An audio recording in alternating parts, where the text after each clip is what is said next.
2015 में हार्दिक पटेल की बहन मोनिका पटेल गुजरात सरकार की स्कॉलरशिप प्राप्त करने में विफल रही थी। इस कारण उन्होंने एक पाटीदार अनामत आंदोलन समिति का निर्माण किया, जिसका लक्ष्य पाटीदारों को अन्य पिछड़ा वर्ग में राज्य सरकार से शामिल करवाना था। इसी आंदोलन के दौरान हार्दिक पटेल पहली बार सुर्खियों में आए। इसके बाद हार्दिक ने किसानों की कर्ज माफी, पाटीदार आरक्षण और राजद्रोह के मामले में जेल में बंद अपने एक साथी अल्पेश कथीरिया की रिहाई की मांग को लेकर भारतीय जनता पार्टी की गुजरात सरकार और दिल्ली में बैठे प्रधानमंत्री मोदी और अमित शाह के खिलाफ मोर्चा खोल दिया। हार्दिक पटेल की शुरुआती पहचान अपने स्वयं के पाटीदार समाज के आंदोलन के नेतृत्व करने से हुई थी। वह इन्हीं मुद्दों के साथ राजनीति में भी आए थे, लेकिन मात्र 3 साल के सफर में उनके जीवन का पूरा परिदृश्य बदल गया और उसके बाद से हार्दिक पटेल के नाम के साथ हर दिन कोई न कोई विवाद जुड़ता रहा। उनके ऊपर देशद्रोह जैसे संगीन धाराओं के साथ दर्जनों मुकदमे दर्ज हैं और कई महीनों तो सलाखों के पीछे भी रह चुके हैं। हार्दिक 12 मार्च 2019 को कांग्रेस के सदस्य बने, जिसके बाद महज 16 महीनों में ही उन्होंने पार्टी के प्राथमिक सदस्य से लेकर कार्यकारिणी प्रदेश अध्यक्ष तक का सफर तय किया। लेकिन अब उन्होंने पिछले 18 मई को कांग्रेस पार्टी से इस्तीफा दे दिया और 2 जून को भारतीय जनता पार्टी की सदस्यता ग्रहण करते हुए सोशल मीडिया पर पोस्ट किया। मां भारती के यशस्वी प्रधानमंत्री श्री नरेंद्र भाई मोदी, मक्कम गृह मंत्री श्री अमित भाई शाह एवं राष्ट्रीय अध्यक्ष श्री जेपी नड्डा जी के नेतृत्व में राष्ट्र हित, प्रदेश हित, जनहित एवं समाज हित का काम करने के लिए आज मैं भारतीय जनता पार्टी में शामिल हुआ।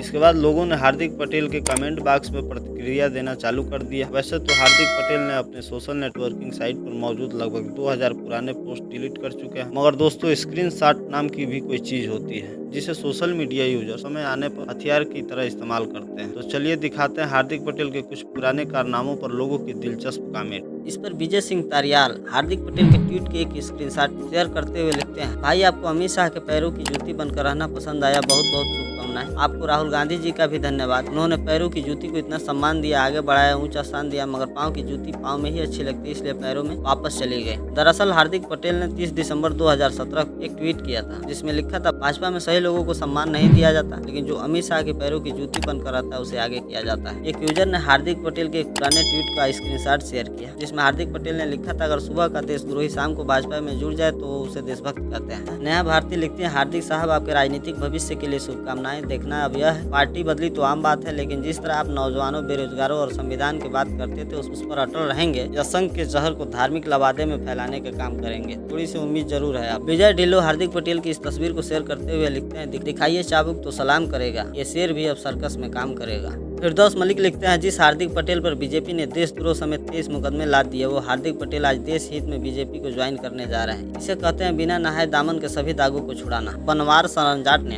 हार्दिक पटेल के एक ट्वीट का स्क्रीनशॉट शेयर करते हुए लिखा, आज से राजनीतिक विचारधारा से विश्वास उठ गया। इस ट्वीट में हार्दिक पटेल लिखते हैं, हार जीत के कारण पाले व्यापारी बदलते हैं, विचारधारा के अनुयायी नहीं, लड़ूंगा, जीतूंगा और मरते दम तक कांग्रेस में रहूंगा। राजेंद्र कुमार पटेल हार्दिक पटेल के एक पुराने ट्वीट का स्क्रीनशॉट के शेयर करते हुए लिखते हैं, बात में तो दम है। इस ट्वीट में हार्दिक पटेल ने लिखा था, हिंदू मुस्लिम के चश्मा हटा कर देखो, भाजपा बिल्कुल नंगी और बेशर्म नजर आएगी। अरियंत मकवाना लिखते हैं, हार्दिक पटेल बीजेपी में जाते हैं तो कम से कम देशद्रोही नहीं कहलाएंगे, उनकी बनी सीडी नकली कहलाएगी, राजद्रोह का मुकदमा खत्म हो जाएगा, सारे मुकदमे खत्म हो जाएंगे, पटेल सारे ओबीसी हो जाएंगे, अनभक्त उन्हें देश प्रेमी कहेंगे। वकील अहमद कविता के अंदाज में लिखते हैं, अब कैसे सुहाएगा जूती का सम्मान, या टोपी बन सर चढ़ने के हैं अरमान, चौराहे पर चप्पलों से पीटने का फरमान, क्या अपने पर लागू कर रचेंगे कीर्तिमान, कैसे हुआ इतना हार्दिक बदलाव, या खिचड़ी के बदले मिल गई पुलाव। मुन्ना पटेल लिखते हैं, आज एक बड़ा समाज खुद को शर्मसार महसूस कर रहा है, देश का सबसे बड़ा राजनीतिक आत्मसमर्पण, इस पर रिसर्च होना चाहिए।